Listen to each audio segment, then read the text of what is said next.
بسم اللہ الرحمن الرحیم اللہ کے نام سے جو رحمان اور رحیم ہے۔ الف لام میم ذالک الکتاب لا ریب فیہ ھدی للمتقین الذين يؤمنون بالغيب ويقيمون الصلاة ومما رزقناهم ينفقون۔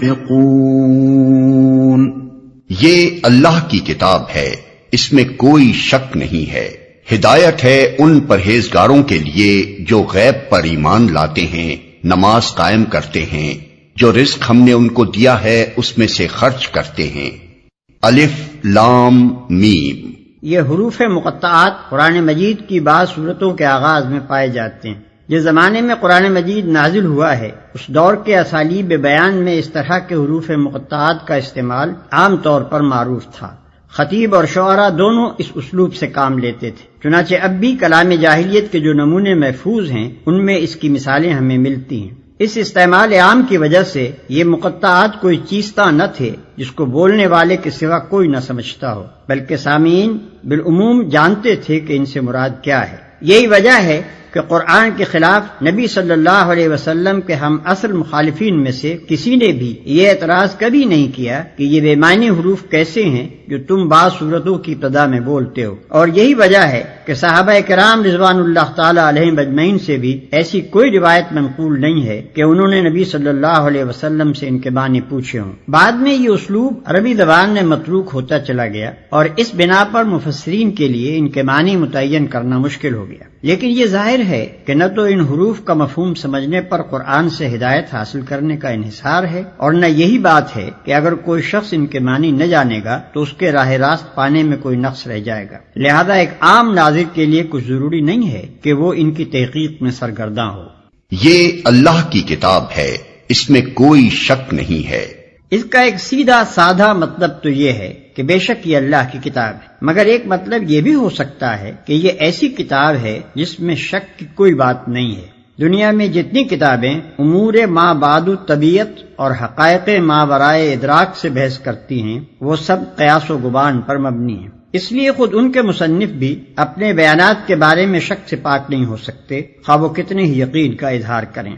لیکن یہ ایسی کتاب ہے جو سراسر علم حقیقت پر مبنی ہے، اس کا مصنف وہ ہے جو تمام حقیقتوں کا علم رکھتا ہے، اس لیے فی الواقع اس میں شک کے لیے کوئی جگہ نہیں۔ یہ دوسری بات ہے کہ انسان اپنی نادانی کی بنا پر اس کے بیانات میں شک کریں۔ ہدایت ہے ان پرہیزگاروں کے لیے، یعنی یہ کتاب ہے تو سراسر ہدایت اور رہنمائی، مگر اس سے فائدہ اٹھانے کے لیے ضروری ہے کہ آدمی میں چند صفات پائی جاتی ہوں۔ ان میں سے اولین صفت یہ ہے کہ آدمی پرہیزگار ہو، بھلائی اور برائی میں تمیز کرتا ہو، برائی سے بچنا چاہتا ہو، بھلائی کا طالب ہو اور اس پر عمل کرنے کا خواہش مند ہو۔ رہے وہ لوگ جو دنیا میں جانوروں کی طرح جیتے ہوں، جنہیں کبھی یہ فکر لاحق نہ ہوتی ہو کہ جو کچھ وہ کر رہے ہیں وہ صحیح بھی ہے یا نہیں، بس جدھر دنیا چل رہی ہو یا جدھر خواہش نفس دھکیل دے یا جدھر قدم اٹھ جائیں اسی طرف چل پڑتے ہوں، تو ایسے لوگوں کے لیے قرآن میں کوئی رہنمائی نہیں ہے۔ جو غیب پر ایمان لاتے ہیں، یہ قرآن سے فائدہ اٹھانے کے لیے دوسری شرط ہے۔ غیب سے مراد وہ حقیقتیں ہیں جو انسان کے حواس سے پوشیدہ ہیں اور کبھی براہ راست عام انسانوں کے تجربے و مشاہدے میں نہیں آتی، مثلا خدا کی ذات و صفات، ملائکہ، وحی، جنت، دوزخ وغیرہ۔ ان حقیقتوں کو بغیر دیکھے ماننا اور اس اعتماد پر ماننا کہ نبی ان کی خبر دے رہا ہے، ایمان بالغیب ہے۔ آیت کا مطلب یہ ہے کہ جو شخص ان غیر محسوس حقیقتوں کو ماننے کے لیے تیار ہو صرف وہی قرآن کی رہنمائی سے فائدہ اٹھا سکتا ہے۔ رہا وہ شخص جو ماننے کے لیے دیکھنے اور چکھنے اور سونگنے کی شرط لگائے اور جو کہے کہ میں کسی ایسی چیز کو نہیں مان سکتا جو ناپی اور تولی نہ جا سکتی ہو، تو وہ اس کتاب سے ہدایت نہیں پا سکتا۔ نماز قائم کرتے ہیں، یہ تیسری شرط ہے۔ اس کا مطلب یہ ہے کہ جو لوگ صرف مان کر بیٹھ جانے والے ہوں وہ قرآن سے فائدہ نہیں اٹھا سکتے۔ اس سے فائدہ اٹھانے کے لیے ضروری ہے کہ آدمی ایمان لانے کے بعد فوراً ہی عملی اطاعت کے لیے آمادہ ہو جائے، اور عملی اطاعت کی اولین علامت اور دائمی علامت نماز ہے۔ ایمان لانے پر چند گھنٹے بھی نہیں گزرتے کہ مؤذن نماز کے لیے پکارتا ہے اور اسی وقت فیصلہ ہو جاتا ہے کہ ایمان کا دعویٰ کرنے والا اطاعت کے لیے بھی تیار ہے یا نہیں۔ پھر یہ مؤذن روز 5 وقت پکارتا رہتا ہے، اور جب بھی انسان اس کی پکار پر لبیک نہ کہے اسی وقت ظاہر ہو جاتا ہے کہ مدعی ایمان اطاعت سے خارج ہو گیا ہے۔ پس ترک نماز دراصل ترک اطاعت ہے، اور ظاہر بات ہے کہ جو شخص کسی کی ہدایت پر کاربند ہونے کے لیے ہی تیار نہ ہو، اس کے لیے ہدایت دینا اور نہ دینا یکساں ہے۔ یہاں یہ بھی سمجھ لینا چاہیے کہ اقامت صلاۃ ایک جامع اصطلاح ہے۔ اس کے معنی صرف یہی نہیں ہے کہ آدمی پابندی کے ساتھ نماز ادا کرے، بلکہ اس کا مطلب یہ ہے کہ اجتماعی طور پر نماز کا نظام باقاعدہ قائم کیا جائے۔ اگر کسی بستی میں ایک شخص انفرادی طور پر نماز کا پابند ہو، لیکن جماعت کے ساتھ اس فرض کے ادا کرنے کا نظم نہ ہو، تو یہ نہیں کہا جا سکتا کہ وہاں نماز قائم کی جا رہی ہے۔ جو رزق ہم نے ان کو دیا ہے اس میں سے خرچ کرتے ہیں۔ یہ قرآن کی رہنمائی سے فائدہ اٹھانے کے لیے چوتھی شرط ہے کہ آدمی تنگ دل نہ ہو، زر پرست نہ ہو، اس کے مال میں خدا اور بندوں کے جو حقوق مقرر کیے جائیں انہیں ادا کرنے کے لیے تیار ہو۔ جس چیز پر ایمان لایا ہے اس کی خاطر مال قربانی کرنے میں بھی دریغ نہ کرے۔ والذین یؤمنون بما انزل الیک وما انزل من قبلك وبالآخرة هم يوقنون۔ جو کتاب تم پر نازل کی گئی ہے یعنی قرآن، اور جو کتابیں تم سے پہلے نازل کی گئی تھیں ان سب پر ایمان لاتے ہیں اور آخرت پر یقین رکھتے ہیں۔ جو کتاب تم پر نازل کی گئی ہے یعنی قرآن، اور جو کتابیں تم سے پہلے نازل کی گئی تھیں ان سب پر ایمان لاتے ہیں۔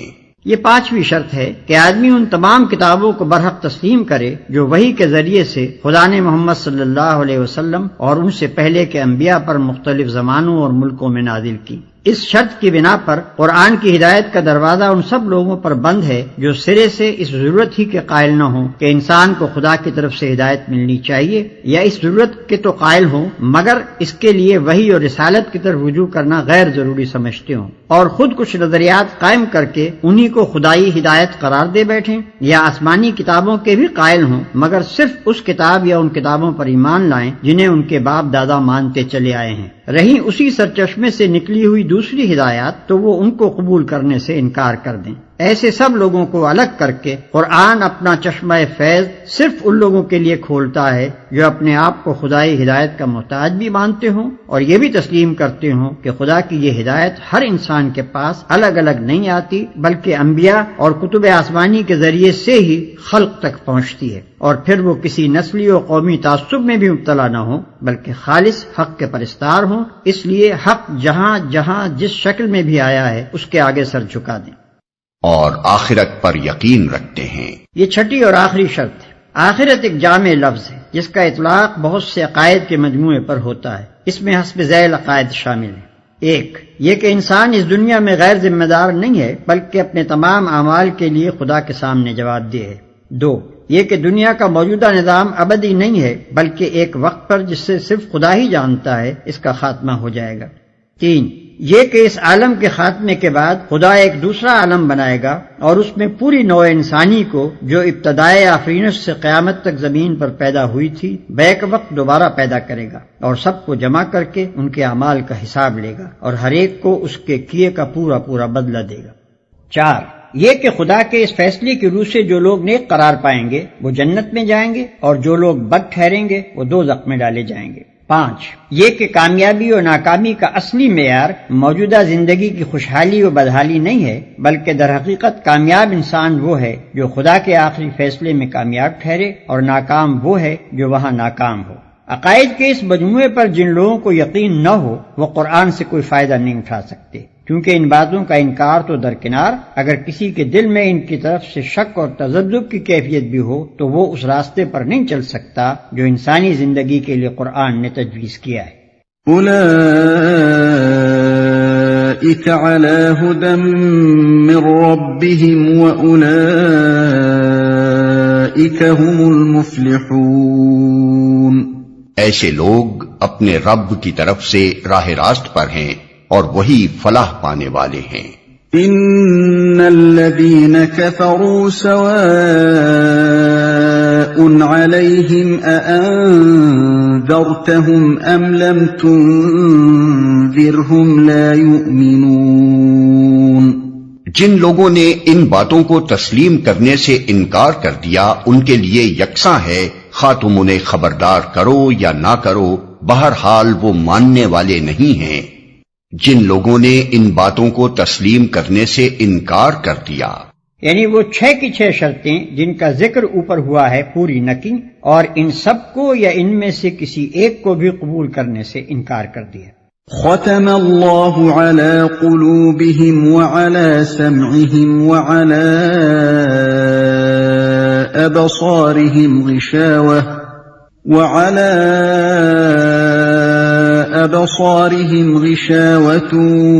وَلَهُمْ عَذَابٌ عَظِيمٌ۔ اللہ نے ان کے دلوں اور ان کے کانوں پر مہر لگا دی ہے، اور ان کی آنکھوں پر پردہ پڑ گیا ہے، وہ سخت سزا کے مستحق ہیں۔ اللہ نے ان کے دلوں اور ان کے کانوں پر مہر لگا دی ہے۔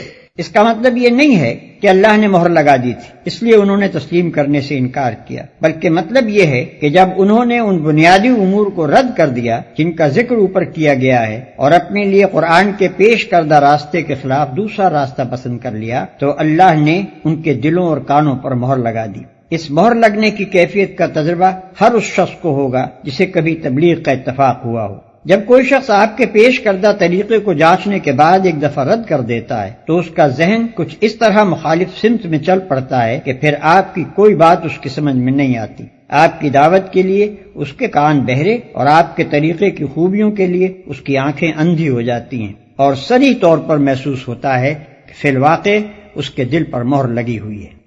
وَمِنَ النَّاسِ مَن يَقُولُ آمَنَّا بِاللَّهِ وَبِالْيَوْمِ الْآخِرِ وَمَا هُم بِمُؤْمِنِينَ۔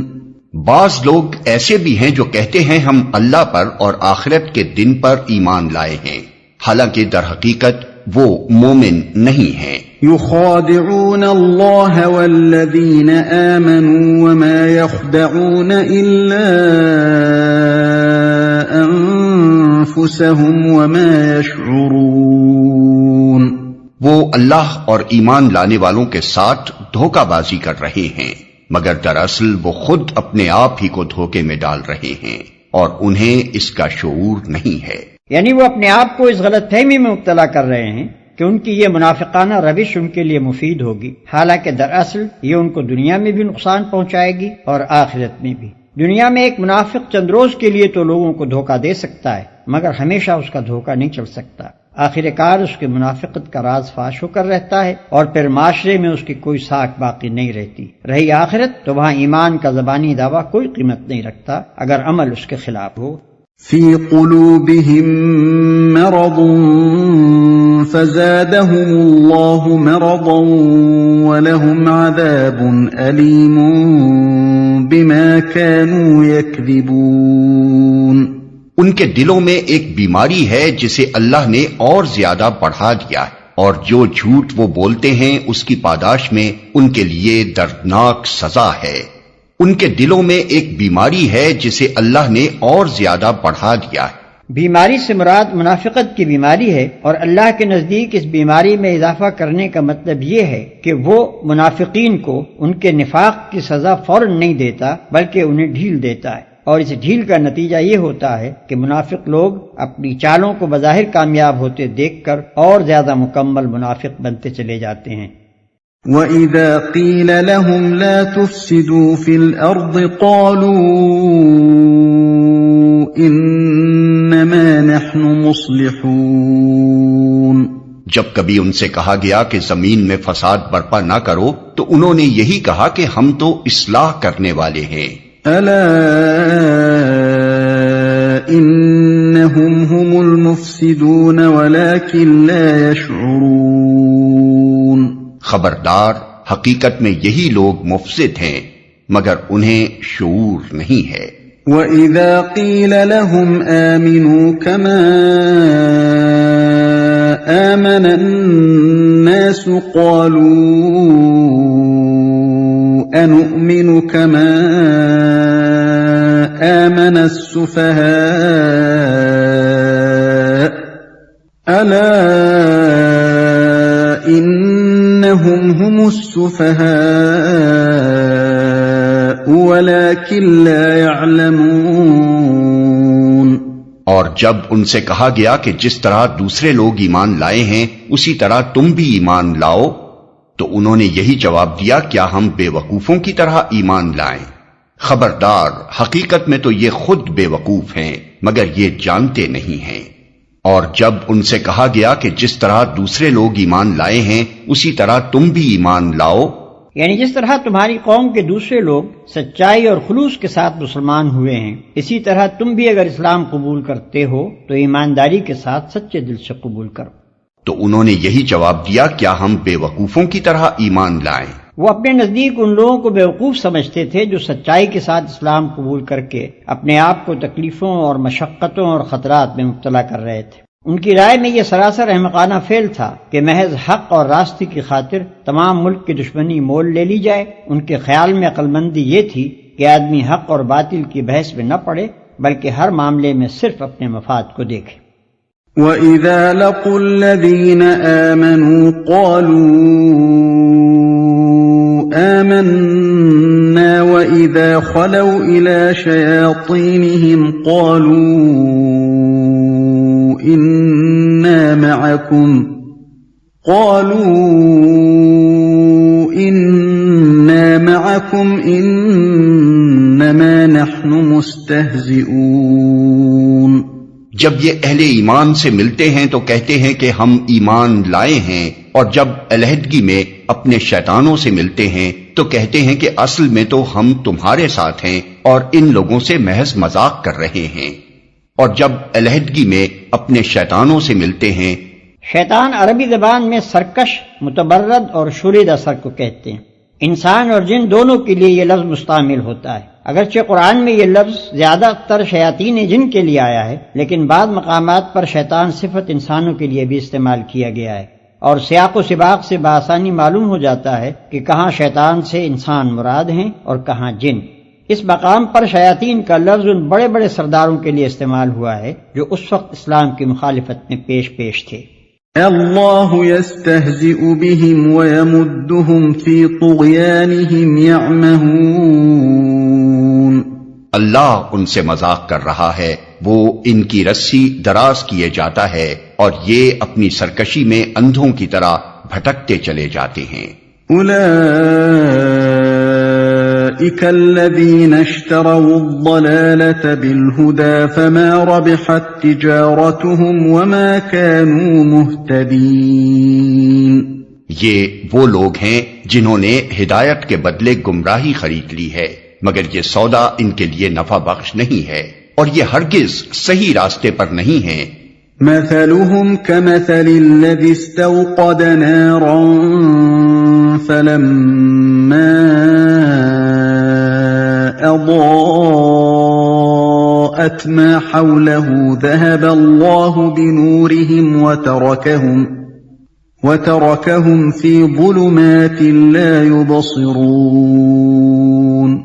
ان کی مثال ایسے ہے جیسے ایک شخص نے آگ روشن کی اور جب اس نے سارے ماحول کو روشن کر دیا تو اللہ نے ان کا نور بصارت سلب کر لیا اور انہیں اس حال پر چھوڑ دیا کہ تاریکیوں میں انہیں کچھ نظر نہیں آتا۔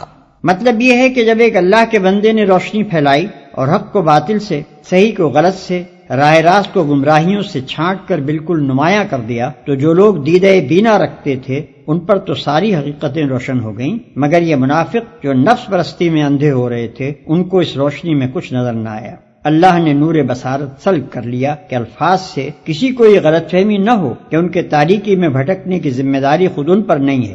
اللہ نور بصارت اسی کا سلب کرتا ہے جو خود حق کا طالب نہیں ہوتا، خود ہدایت کے بجائے گمراہی کو اپنے لیے پسند کرتا ہے، خود صداقت کا روشن چہرہ نہیں دیکھنا چاہتا۔ جب انہوں نے نور حق سے منہ پھیر کر ظلمت باطل ہی میں بھٹکنا چاہا تو اللہ نے انہیں اسی کی توفیق عطا فرما دی۔ صم بکم عمی فہم لا یرجعون۔ یہ بہرے ہیں، گونگے ہیں، اندھے ہیں، یہ اب نہ پلٹیں گے۔ یہ بہرے ہیں، گونگے ہیں، اندھے ہیں۔ حق بات سننے کے لیے بہرے، حق گوئی کے لیے گونگے، حق بینی کے لیے اندھے۔ أو كصيب من السماء فيه ظلمات ورعد وبرق يجعلون أصابعهم في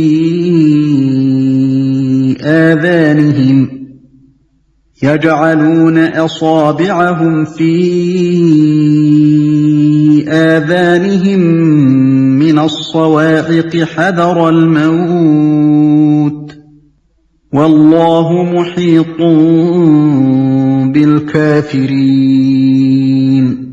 یا پھر ان کی مثال یوں سمجھو کہ آسمان سے زور کی بارش ہو رہی ہے اور اس کے ساتھ اندھیری گھٹا اور کڑک اور چمک بھی ہے۔ یہ بجلی کے کڑاکے سن کر اپنی جانوں کے خوف سے کانوں میں انگلیاں ٹھوسے لیتے ہیں، اور اللہ ان منکرین حق کو ہر طرف سے گھیرے میں لیے ہوئے ہے۔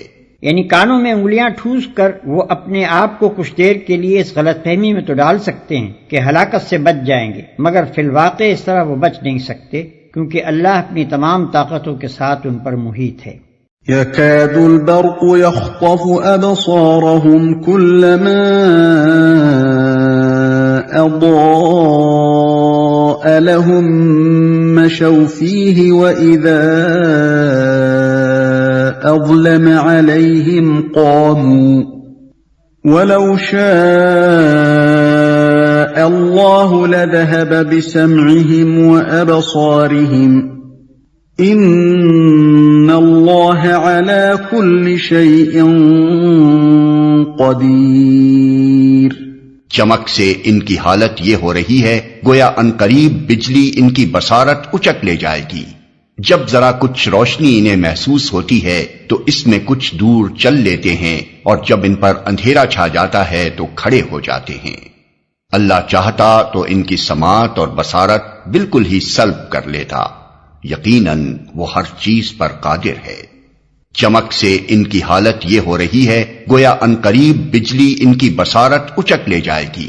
جب ذرا کچھ روشنی انہیں محسوس ہوتی ہے تو اس میں کچھ دور چل لیتے ہیں، اور جب ان پر اندھیرا چھا جاتا ہے تو کھڑے ہو جاتے ہیں۔ پہلی مثال ان منافقین کی تھی جو دل میں قطعی منکر تھے اور کسی غرض و مصلحت سے مسلمان بن گئے تھے، اور یہ دوسری مثال ان کی ہے جو شک اور تذبذب اور ضعف ایمان میں مبتلا تھے۔ کچھ حق کے قائل بھی تھے، مگر ایسی حق پرستی کے قائل نہ تھے کہ اس کی خاطر تکلیفوں اور مصیبتوں کو بھی برداشت کر جائیں۔ اس مثال میں بارش سے مراد اسلام ہے جو انسانیت کے لیے رحمت بن کر آیا، اندھیری گھٹا اور کڑک اور چمک سے مراد مشکلات و مصائب کا وہ ہجوم اور وہ سخت مجاہدہ ہے جو تحریک اسلامی کے مقابلے میں اہل جاہلیت کی شدید مزاحمت کے سبب سے پیش آ رہا تھا۔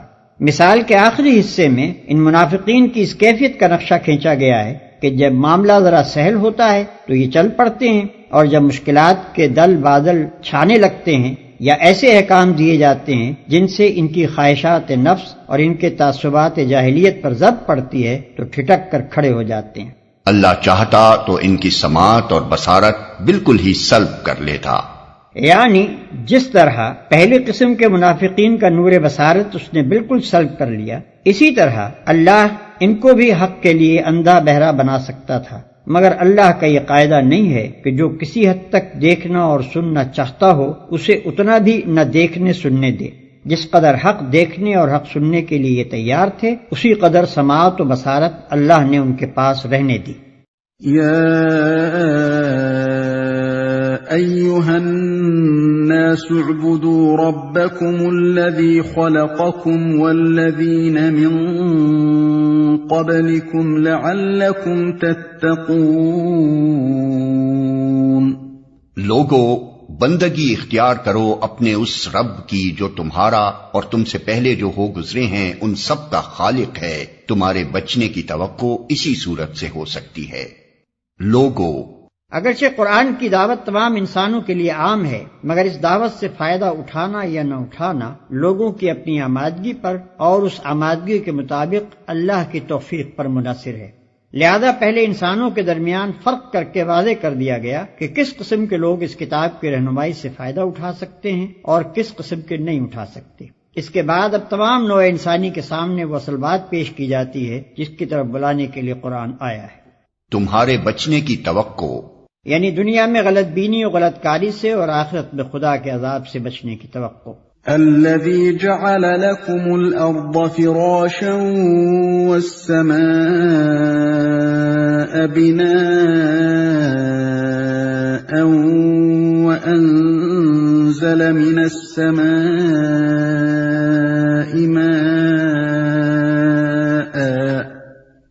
وأنزل من السماء ماء فأخرج به من الثمرات رزقا لكم فلا تجعلوا لله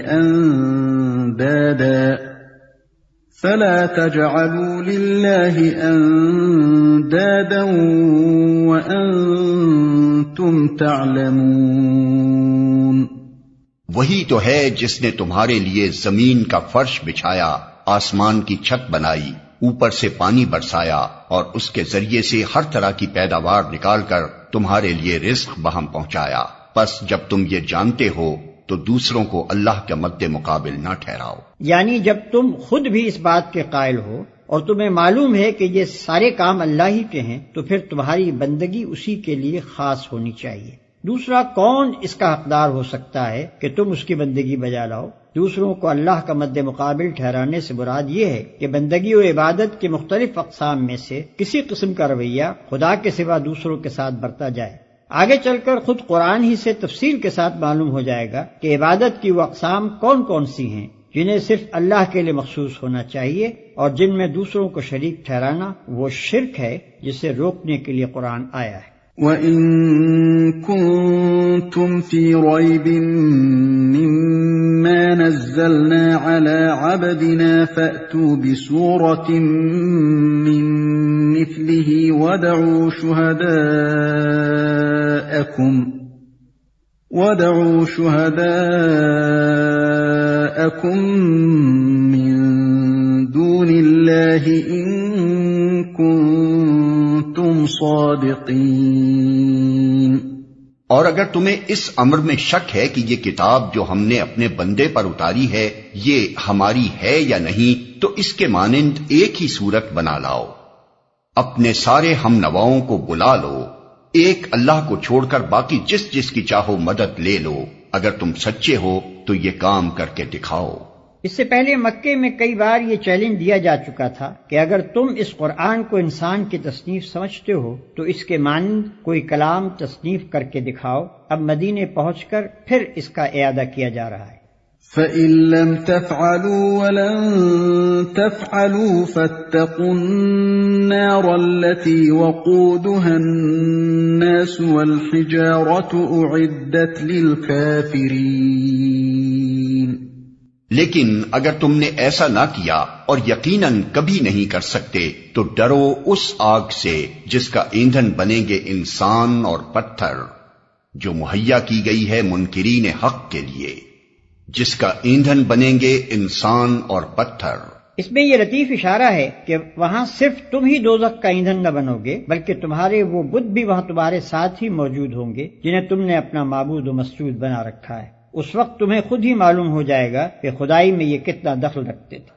وَبَشِّرِ الَّذِينَ آمَنُوا وَعَمِلُوا الصَّالِحَاتِ أَنَّ لَهُمْ جَنَّاتٍ تَجْرِي مِن تَحْتِهَا الْأَنْهَارُ كُلَّمَا رُزِقُوا مِنْهَا مِن ثَمَرَةٍ رِّزْقًا قَالُوا هَٰذَا الَّذِي رُزِقْنَا مِن قَبْلُ وَأُتُوا بِهِ مُتَشَابِهًا وَلَهُمْ فِيهَا أَزْوَاجٌ مُّطَهَّرَةٌ وَهُمْ فِيهَا خَالِدُونَ۔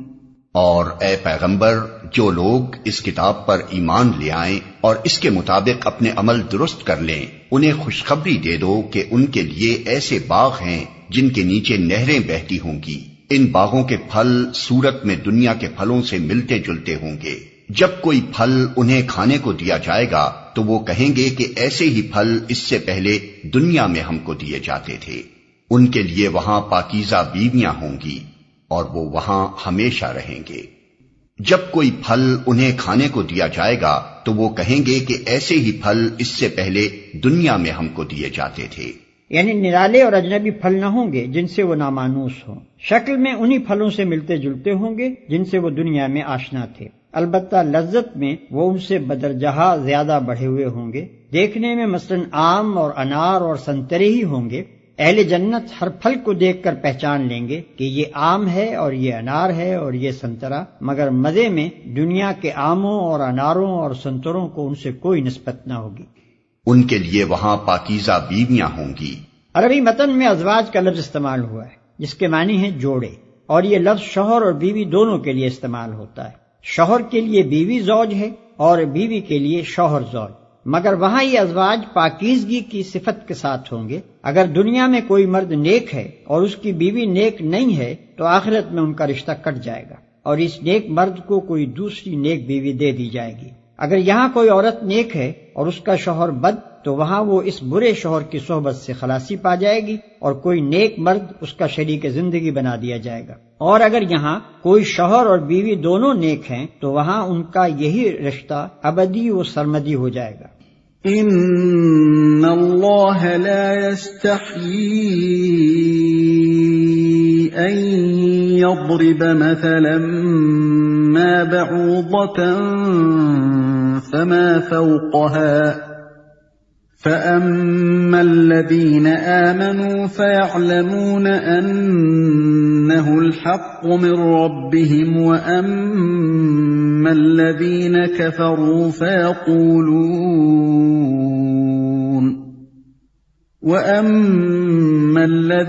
كفروا فيقولون ماذا أراد الله بهذا مثلا يضل به كثيرا ويهدي به كثيرا وما يضل به إلا الفاسقين۔ ہاں، اللہ اس سے ہرگز نہیں شرماتا کہ مچھر یا اس سے بھی حقیر تر کسی چیز کی تمثیلیں دے۔ جو لوگ حق بات کو قبول کرنے والے ہیں وہ انہی تمثیلوں کو دیکھ کر جان لیتے ہیں کہ یہ حق ہے جو ان کے رب ہی کی طرف سے آیا ہے، اور جو ماننے والے نہیں ہیں وہ انہیں سن کر کہنے لگتے ہیں کہ ایسی تمثیلوں سے اللہ کو کیا سروکار۔ اس طرح اللہ ایک ہی بات سے بہتوں کو گمراہی میں مبتلا کر دیتا ہے اور بہتوں کو راہ راست دکھا دیتا ہے، اور گمراہی میں وہ انہی کو مبتلا کرتا ہے جو فاسق ہیں۔ اللہ اس سے ہرگز نہیں شرماتا کہ مچھر یا اس سے بھی حقیر تر کسی چیز کی تمثیلیں دے۔ یہاں ایک اعتراض کا ذکر کیے بغیر اس کا جواب دیا گیا ہے۔ قرآن میں متعدد مقامات پر توضیح مدعا کے لیے مکڑی، مکھی، مچھر وغیرہ کی جو تمثیلیں دی گئی ہیں ان پر مخالفین کو اعتراض تھا کہ یہ کیسا کلام الہی ہے جس میں ایسی حقیر چیزوں کی تمثیلیں ہیں۔ وہ کہتے تھے کہ اگر یہ خدا کا کلام ہوتا تو اس میں یہ فضولیات نہ ہوتی۔ اس طرح اللہ ایک ہی بات سے بہتوں کو گمراہی میں مبتلا کر دیتا ہے اور بہتوں کو راہ راست دکھا دیتا ہے۔ یعنی جو لوگ بات کو سمجھنا نہیں چاہتے، حقیقت کی جستجو ہی نہیں رکھتے، ان کی نگاہیں تو بس ظاہری الفاظ میں اٹک کر رہ جاتی ہیں اور وہ ان چیزوں سے الٹے نتائج نکال کر حق سے اور زیادہ دور چلے جاتے ہیں۔ برعکس اس کے جو خود حقیقت کے طالب ہیں اور صحیح بصیرت رکھتے ہیں ان کو انہی باتوں میں حکمت کے جوہر نظر آتے ہیں اور ان کا دل گواہی دیتا ہے کہ ایسی حکیمانہ باتیں اللہ ہی کی طرف سے ہو سکتی ہیں۔ اور گمراہی میں وہ انہی کو مبتلا کرتا ہے جو فاسق ہیں۔ فاسق، نافرمان، اطاعت کی حد سے نکل جانے والا۔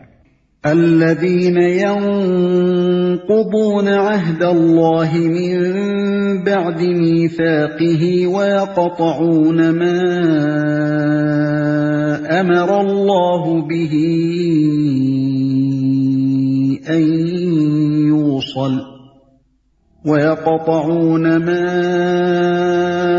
أمر الله به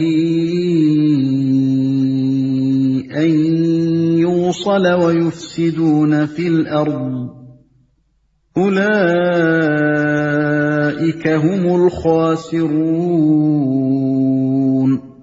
اللہ کے عہد کو مضبوط باندھ لینے کے بعد توڑ دیتے ہیں۔ اللہ نے جسے جوڑنے کا حکم دیا ہے اسے کاٹتے ہیں اور زمین میں فساد برپا کرتے ہیں۔ حقیقت میں یہی لوگ نقصان اٹھانے والے ہیں۔ اللہ کے عہد کو مضبوط باندھ لینے کے بعد توڑ دیتے ہیں۔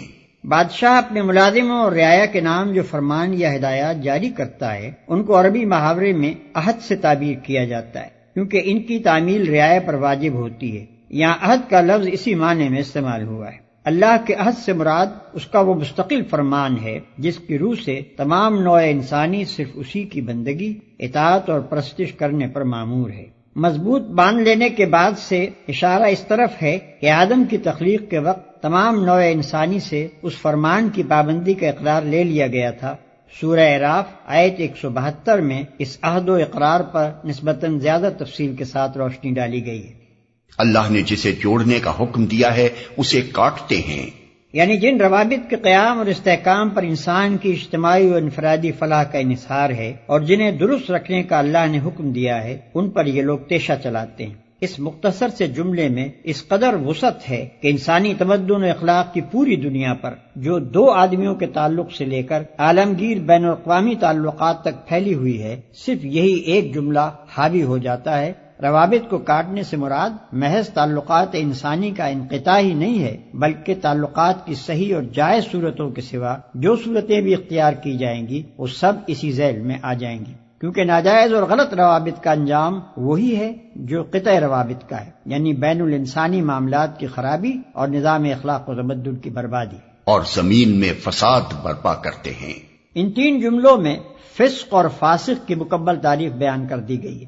خدا اور بندے کے تعلق اور انسان کے تعلق کو کاٹنے یا بگاڑنے کا لازمی نتیجہ فساد ہے، اور جو اس فساد کو برپا کرتا ہے وہی فاسق ہے۔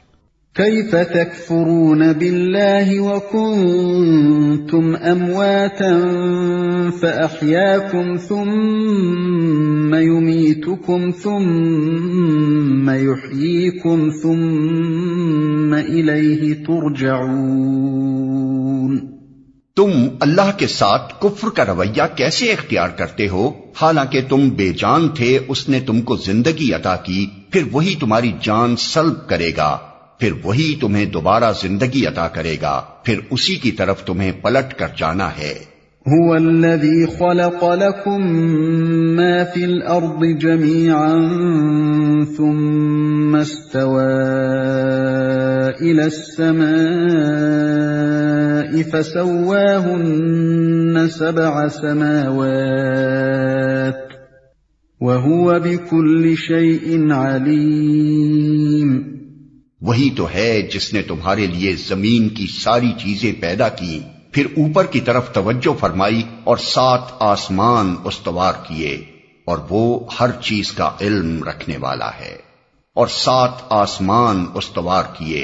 7 آسمانوں کی حقیقت کیا ہے اس کا تعین مشکل ہے۔ انسان ہر زمانے میں آسمان یا بالفاظ دیگر ماورائے زمین کے متعلق اپنے مشاہدات یا قیاسات کے مطابق مختلف تصورات قائم کرتا رہا ہے جو برابر بدلتے رہے ہیں، لہذا ان میں سے کسی تصور کو بنیاد قرار دے کر قرآن کے ان الفاظ کا مفہوم متعین کرنا صحیح نہ ہوگا۔ بس مجملاً اتنا سمجھ لینا چاہیے کہ یا تو اس سے مراد یہ ہے کہ زمین سے ماورا جس قدر کائنات ہے اسے اللہ نے 7 محکم طبقوں میں تقسیم کر رکھا ہے، یا یہ کہ زمین اس کائنات کے جس حلقے میں واقع ہے وہ 7 طبقوں پر مشتمل ہے، اور وہ ہر چیز کا علم رکھنے والا ہے۔ اس فقرے میں 2 اہم حقیقتوں پر متنبہ فرمایا گیا ہے۔ ایک یہ کہ تم اس خدا کے مقابلے میں کفر و بغاوت کا رویہ اختیار کرنے کی جرت کیسے کرتے ہو جو تمہاری تمام حرکات سے باخبر ہے، جس سے تمہاری کوئی حرکت چھپی نہیں رہ سکتی۔ دوسرے یہ کہ جو خدا تمام حقائق کا علم رکھتا ہے، جو در حقیقت علم کا سرچشمہ ہے، اس سے منہ موڑ کر بجز اس کے کہ تم جہالت کی تاریکیوں میں بھٹکو اور کیا نتیجہ نکل سکتا ہے؟ جب اس کے سوا علم کا اور کوئی منبع ہی نہیں ہے، جب اس کے سوا اور کہیں سے وہ روشنی نہیں مل سکتی جس میں تم اپنی زندگی کا راستہ صاف دیکھ سکو، تو آخر اس سے روگردانی کرنے میں کیا فائدہ تم نے دیکھا ہے؟ وَإِذْ قَالَ رَبُّكَ لِلْمَلَائِكَةِ إِنِّي جَاعِلٌ فِي الْأَرْضِ خَلِيفَةً قالوا أتجعل فيها من يفسد فيها ويسفك الدماء ونحن نسبح بحمدك ونقدس لك قال إني أعلم ما لا تعلمون۔ پھر ذرا اس وقت کا تصور کرو جب تمہارے رب نے فرشتوں سے کہا تھا کہ میں زمین میں ایک خلیفہ بنانے والا ہوں۔ انہوں نے عرض کیا کیا آپ زمین میں کسی ایسے کو مقرر کرنے والے ہیں جو اس کے انتظام کو بگاڑ دے گا اور خون ریزیاں کرے گا؟ آپ کی حمد و ثنا کے ساتھ تسبیح اور آپ کے لیے تقدیس تو ہم کر ہی رہے ہیں۔ فرمایا میں جانتا ہوں جو کچھ تم نہیں جانتے۔ پھر اوپر کے رکوع میں بندگی رب کی دعوت اس بنیاد پر دی گئی تھی کہ وہ تمہارا خالق ہے، پروردگار ہے، اسی کے قبضہ قدرت میں تمہاری زندگی و موت ہے، اور جس کائنات میں تم رہتے ہو اس کا مالک و مدبر وہی ہے، لہذا اس کی بندگی کے سوا تمہارے لیے اور کوئی دوسرا طریقہ صحیح نہیں ہو سکتا۔ اب اس رکوع میں وہی دعوت اس بنیاد پر دی جا رہی ہے کہ اس دنیا میں تم کو خدا نے اپنا خلیفہ بنایا ہے۔ خلیفہ ہونے کی حیثیت سے تمہارا فرض صرف اتنا ہی نہیں ہے کہ اس کی بندگی کرو، بلکہ یہ بھی ہے کہ اس کی بھیجی ہوئی ہدایت کے مطابق کام کرو۔ اگر تم نے ایسا نہ کیا اور اپنے ازلی دشمن شیطان کے اشاروں پر چلے تو بدترین بغاوت کے مجرم ہوگے اور بدترین انجام دیکھو گے۔ اس سلسلے میں انسان کی حقیقت اور کائنات میں اس کی حیثیت ٹھیک ٹھیک بیان کر دی گئی ہے، اور نوع انسانی کی تاریخ کا وہ باب پیش کیا گیا ہے جس کے معلوم ہونے کا کوئی دوسرا ذریعہ انسان کو میسر نہیں ہے۔ اس باب سے جو اہم نتائج حاصل ہوتے ہیں وہ ان نتائج سے بہت زیادہ قیمتی ہیں جو زمین کی تہوں سے متفرق ہڈیاں نکال کر اور انہیں قیاس و تخمین سے ربط دے کر آدمی اخذ کرنے کی کوشش کرتا ہے۔ ذرا اس وقت کا تصور کرو جب تمہارے رب نے فرشتوں سے کہا تھا۔ ملک کے اصلی معنی عربی میں پیامبر کے ہیں، اسی کا لفظی ترجمہ فرستادہ یا فرشتہ ہے۔ یہ محض مجرد قوتیں نہیں ہیں جو تشخص نہ رکھتی ہوں، بلکہ یہ شخصیت رکھنے والی ہستیاں ہیں جن سے اللہ اپنی اس عظیم الشان سلطنت کی تدبیر و انتظام میں کام لیتا ہے۔ یوں سمجھنا چاہیے کہ یہ سلطنت الہی کے اہلکار ہیں جو اللہ کے احکام کو نافذ کرتے ہیں۔ جاہل لوگ انہیں غلطی سے خدائی میں حصے دار سمجھ بیٹھے، اور بعض نے انہیں خدا کا رشتہ دار سمجھا اور ان کو دیوتا بنا کر ان کی پرستش شروع کر دی۔ کہ میں زمین میں ایک خلیفہ بنانے والا ہوں۔ خلیفہ وہ جو کسی کی ملک میں اس کے تفویض کردہ اختیارات اس کے نائب کی حیثیت سے استعمال کرے۔ خلیفہ مالک نہیں ہوتا بلکہ اصل مالک کا نائب ہوتا ہے۔ اس کے اختیارات ذاتی نہیں ہوتے بلکہ مالک کے عطا کردہ ہوتے ہیں۔ وہ اپنے منشا کے مطابق کام کرنے کا حق نہیں رکھتا بلکہ اس کا کام مالک کے منشا کو پورا کرنا ہوتا ہے۔ اگر وہ خود اپنے آپ کو مالک سمجھ بیٹھے اور تفویض کردہ اختیارات کو منمانے طریقے سے استعمال کرنے لگے، یا اصل مالک کے سوا کسی اور کو مالک تسلیم کر کے اس کے منشا کی پیروی اور اس کے احکام کی تعمیل کرنے لگے، تو یہ سب غداری اور بغاوت کے افعال ہوں گے۔ اور خون ریزیاں کرے گا۔ یہ فرشتوں کا اعتراض نہ تھا بلکہ استفہام تھا۔ فرشتوں کی کیا مجال کہ خدا کی کسی تجویز پر اعتراض کریں؟ وہ خلیفہ کے لفظ سے یہ تو سمجھ گئے تھے کہ اس زیر تجویز مخلوق کو زمین میں کچھ اختیارات سپرد کیے جانے والے ہیں، مگر یہ بات ان کی سمجھ میں نہیں آتی تھی کہ سلطنت کائنات کے اس نظام میں کسی بااختیار مخلوق کی گنجائش کیسے ہو سکتی ہے، اور اگر کسی کی طرف کچھ ذرا سے بھی اختیارات منتقل کر دیے جائیں تو سلطنت کے جس حصے میں بھی ایسا کیا جائے گا وہاں کا انتظام خرابی سے کیسے بچ جائے گا، اسی بات کو وہ سمجھنا چاہتے تھے۔ آپ کی حمد و ثنا کے ساتھ تسبیح اور آپ کے لیے تقدیس تو ہم کر ہی رہے ہیں۔ اس فقرے سے فرشتوں کا مدعا یہ نہ تھا کہ خلافت ہمیں دی جائے، ہم اس کے مستحق ہیں، بلکہ ان کا مطلب یہ تھا کہ حضور کے فرامین کی تعمیل ہو رہی ہے، آپ کے احکام بجا لانے میں ہم پوری طرح سرگرم ہیں، مرضی مبارک کے مطابق سارا جہان پاک صاف رکھا جاتا ہے، اور اس کے ساتھ آپ کی حمد و ثنا اور آپ کی تسبیح و تقدیس بھی ہم خدام ادب کر رہے ہیں۔ اب کمی کس چیز کی ہے کہ اس کے لیے خلیفہ کی ضرورت ہو؟ ہم اس کی مصلحت نہیں سمجھ سکے۔ تسبیح کا لفظ ذو معنین ہے، اس کے معنی پاکی بیان کرنے کے بھی ہیں اور سرگرمی کے ساتھ کام اور انہماک کے ساتھ صحیح کرنے کے بھی۔ اسی طرح تقدیس کے بھی دو معنی ہیں، ایک تقدس کا اظہار و بیان، دوسرے پاک کرنا۔ فرمایا میں جانتا ہوں جو کچھ تم نہیں جانتے۔ یہ فرشتوں کے دوسرے شبے کا جواب ہے۔ یعنی فرمایا کہ خلیفہ مقرر کرنے کی ضرورت و مصلحت میں جانتا ہوں، تم اسے نہیں سمجھ سکتے۔ اپنی جن خدمات کا تم ذکر کر رہے ہو وہ کافی نہیں ہے، بلکہ ان سے بڑھ کر کچھ مطلوب ہے۔ اسی لیے زمین میں ایک ایسی مخلوق پیدا کرنے کا ارادہ کیا گیا ہے جس کی طرف کچھ اختیارات منتقل کیے جائیں۔ وعلم آدم الأسماء كلها ثم عرضهم على الملائكة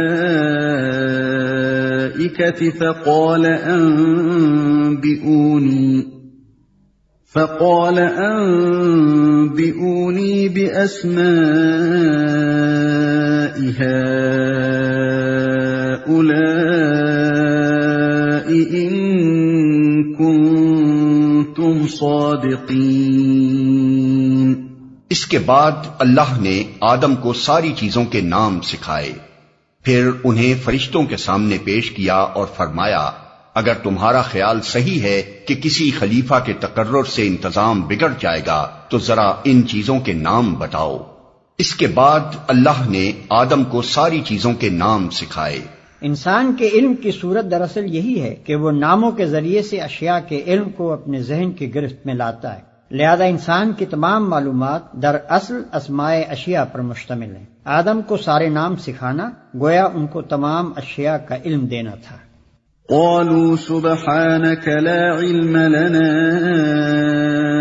إلا ما علمتنا إنك أنت العليم الحكيم۔ انہوں نے عرض کیا نقص سے پاک تو آپ ہی کی ذات ہے، ہم تو بس اتنا ہی علم رکھتے ہیں جتنا آپ نے ہم کو دے دیا ہے، حقیقت میں سب کچھ جاننے اور سمجھنے والا آپ کے سوا کوئی نہیں، ہم تو بس اتنا ہی علم رکھتے ہیں جتنا آپ نے ہم کو دے دیا ہے۔ ایسا معلوم ہوتا ہے کہ ہر فرشتے اور فرشتوں کی ہر صنف کا علم صرف اسی شعبے تک محدود ہے جس سے اس کا تعلق ہے۔ مثلا ہوا کے انتظام سے جو فرشتے متعلق ہیں وہ ہوا کے متعلق سب کچھ جانتے ہیں مگر پانی کے متعلق کچھ نہیں جانتے۔ یہی حال دوسرے شعبوں کے فرشتوں کا ہے۔ انسان کو ان کے برعکس جامع علم دیا گیا ہے، ایک ایک شعبے کے متعلق چاہے وہ اس شعبے کے فرشتوں سے کم جانتا ہو مگر مجموعی حیثیت سے جو جامعیت انسان کے علم کو بخشی گئی ہے وہ فرشتوں کو میسر نہیں ہے۔ قال يا آدم أنبئهم بأسمائهم فلما أنبأهم بأسمائهم قال ألم أقل لكم إني أعلم غيب السماوات والأرض قال ألم أقل لكم إني أعلم غيب السماوات والأرض وأعلم ما تبدون وما كنتم تكتمون۔ پھر اللہ نے آدم سے کہا تم انہیں ان چیزوں کے نام بتاؤ۔ جب اس نے ان کو ان سب کے نام بتا دیے تو اللہ نے فرمایا میں نے تم سے کہا نہ تھا کہ میں آسمانوں اور زمین کی وہ ساری حقیقتیں جانتا ہوں جو تم سے مخفی ہیں، جو کچھ تم ظاہر کرتے ہو وہ بھی مجھے معلوم ہے اور جو کچھ تم چھپاتے ہو اسے بھی میں جانتا ہوں۔ جب اس نے ان کو ان سب کے نام بتا دیے۔ یہ مظاہرہ فرشتوں کے پہلے شبے کا جواب تھا۔ گویا اس طریقے سے اللہ تعالیٰ نے انہیں بتا دیا کہ میں آدم کو صرف اختیارات ہی نہیں دے رہا ہوں بلکہ علم بھی دے رہا ہوں۔ اس کے تقرر سے فساد کا جو اندیشہ تمہیں ہوا وہ اس معاملے کا صرف ایک پہلو ہے، دوسرا پہلو اصلاح کا بھی ہے اور وہ فساد کے پہلو سے زیادہ وزنی اور زیادہ بیش قیمت ہے۔ حکیم کا یہ کام نہیں ہے کہ چھوٹی خرابی کی وجہ سے بڑی بہتری کو نظر انداز کر دے۔ وَإِذْ قُلْنَا لِلْمَلَائِكَةِ اسْجُدُوا لِآدَمَ فَسَجَدُوا إِلَّا إِبْلِيسَ أَبَى وَاسْتَكْبَرَ وَكَانَ مِنَ الْكَافِرِينَ۔ پھر جب ہم نے فرشتوں کو حکم دیا کہ آدم کے آگے جھک جاؤ تو سب جھک گئے مگر ابلیس نے انکار کیا، وہ اپنی بڑائی کے گھمنڈ میں پڑ گیا اور نافرمانوں میں شامل ہو گیا۔ سب جھک گئے اس کا مطلب یہ ہے کہ زمین اور اس سے تعلق رکھنے والے طبقہ کائنات میں جس قدر فرشتے معمور ہیں ان سب کو انسان کے لیے مطیع و مسخر ہو جانے کا حکم دیا گیا۔ چونکہ اس علاقے میں اللہ کے حکم سے انسان خلیفہ بنایا جا رہا تھا، اس لیے فرمان جاری ہوا کہ صحیح یا غلط جس کام میں بھی انسان اپنے ان اختیارات کو جو ہم اسے عطا کر رہے ہیں استعمال کرنا چاہے اور ہم اپنی مشیت کے تحت اسے ایسا کر لینے کا موقع دے دیں تو تمہارا فرض ہے کہ تم میں سے جس کے دائرہ عمل سے وہ کام متعلق ہو وہ اپنے دائرے کی حد تک اس کا ساتھ دے۔ وہ چوری کرنا چاہے یا نماز پڑھنے کا ارادہ کرے، نیکی کرنا چاہے یا بدی کے ارتکاب کے لیے جائے، دونوں صورتوں میں جب تک ہم اسے اس کی پسند کے مطابق عمل کرنے کا عزم دے رہے ہیں تمہیں اس کے لیے سازگاری کرنی ہوگی۔ مثال کے طور پر اس کو یوں سمجھیے کہ ایک فرمانروا جب کسی شخص کو اپنے ملک کے کسی صوبے یا ضلع کا حاکم مقرر کرتا ہے تو اس علاقے میں حکومت کے جس قدر کارندے ہوتے ہیں ان سب کا فرض ہوتا ہے کہ اس کی اطاعت کریں، اور جب تک فرمانروا کا منشا یہ ہے کہ اسے اپنے اختیارات کے استعمال کا موقع دے اس وقت تک اس کا ساتھ دیتے رہیں، قطع نظر اس سے کہ وہ صحیح کام میں ان اختیارات کو استعمال کر رہا ہے یا غلط کام میں۔ البتہ جب جس کام کے بارے میں بھی فرمانروا کا اشارہ ہو جائے کہ اسے نہ کرنے دیا جائے تو وہیں ان حاکم صاحب کا اقتدار ختم ہو جاتا ہے اور انہیں ایسا محسوس ہونے لگتا ہے کہ سارے علاقے کے اہلکاروں نے گویا ہڑتال کر دی ہے، حتیٰ کہ جس وقت فرمانروا کی طرف سے ان حاکم صاحب کی معزولی اور گرفتاری کا حکم ہوتا ہے تو وہی ماتحت و خدام جو کل تک ان کے اشاروں پر حرکت کر رہے تھے ان کے ہاتھوں میں ہتکڑیاں ڈال کر انہیں کشا دارالفاسقین کی طرف لے جاتے ہیں۔ فرشتوں کو آدم کے لیے سرب سجود ہو جانے کا جو حکم دیا گیا تھا اس کی نوعیت کچھ اسی قسم کی تھی۔ ممکن ہے کہ صرف مسخر ہو جانے ہی کو سجدے سے تعبیر کیا گیا ہو، مگر یہ بھی ممکن ہے کہ اس انقیاد کی علامت کے طور پر کسی ظاہری فعل کا بھی حکم دیا گیا ہو، اور یہی زیادہ صحیح معلوم ہوتا ہے۔ مگر ابلیس نے انکار کیا۔ ابلیس کا لفظی ترجمہ انتہائی مایوس، اصطلاحاً یہ اس جن کا نام ہے جس نے اللہ کے حکم کی نافرمانی کر کے آدم اور بنی آدم کے لیے مطیع و مسخر ہونے سے انکار کر دیا اور اللہ سے قیامت تک کے لیے مہلت مانگی کہ اسے نسل انسانی کو بہکانے اور گمراہیوں کی طرف ترغیب دینے کا موقع دیا جائے۔ اسی کو الشیطان بھی کہا جاتا ہے۔ در حقیقت شیطان اور ابلیس بھی محض کسی مجرد قوت کا نام نہیں ہے، بلکہ وہ بھی انسان کی طرح ایک صاحب تشخص ہستی ہے۔ نیز کسی کو یہ غلط فہمی بھی نہ ہونی چاہیے کہ یہ فرشتوں میں سے تھا۔ آگے چل کر قرآن نے خود تصریح کر دی ہے کہ وہ جنوں میں سے تھا جو فرشتوں سے الگ مخلوقات کی ایک مستقل صنف ہے اور نافرمانوں میں شامل ہو گیا۔ ان الفاظ سے ایسا معلوم ہوتا ہے کہ غالباً ابلیس سجدے سے انکار کرنے میں اکیلا نہ تھا، بلکہ جنوں کی ایک جماعت نافرمانی پر آمادہ ہو گئی تھی، اور ابلیس کا نام صرف اس لیے لیا گیا ہے کہ وہ ان کا سردار اور اس بغاوت میں پیش تھا۔ لیکن اس آیت کا دوسرا ترجمہ یہ بھی ہو سکتا ہے کہ وہ کافروں میں سے تھا۔ اس صورت میں مطلب یہ ہوگا کہ جنوں کی ایک جماعت پہلے سے ایسی موجود تھی جو سرکش و نافرمان تھی، اور ابلیس کا تعلق اسی جماعت سے تھا۔ قرآن میں بالعموم شیاطین کا لفظ انہی جنوں اور ان کی ذریت نسل کے لیے استعمال ہوا ہے، اور جہاں شیاطین سے انسان مراد لینے کے لیے کوئی قرینہ نہ ہو وہاں یہی شیاطین جن مراد ہوتے ہیں۔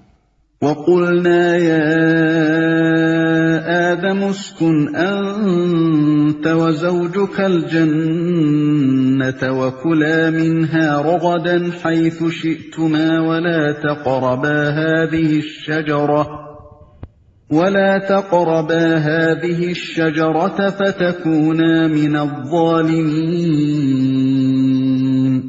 پھر ہم نے آدم سے کہا کہ تم اور تمہاری بیوی دونوں جنت میں رہو اور یہاں بفراغت جو چاہو کھاؤ، مگر اس درخت کا رخ نہ کرنا ورنہ ظالموں میں شمار ہوگے۔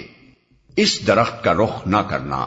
اس سے معلوم ہوتا ہے کہ زمین یعنی اپنی جائے تقرر پر خلیفہ کی حیثیت سے بھیجے جانے سے پہلے ان دونوں کو امتحان کی غرض سے جنت میں رکھا گیا تھا تاکہ ان کے رجحانات کی آزمائش ہو جائے۔ اس آزمائش کے لیے ایک درخت کو چن لیا گیا اور حکم دیا گیا کہ اس کے قریب نہ پھٹکنا، اور اس کا انجام بھی بتا دیا گیا کہ ایسا کرو گے تو ہماری نگاہ میں ظالم قرار پاؤ گے۔ یہ بحث غیر ضروری ہے کہ وہ درخت کون سا تھا اور اس میں کیا خاص بات تھی کہ اس سے منع کیا گیا۔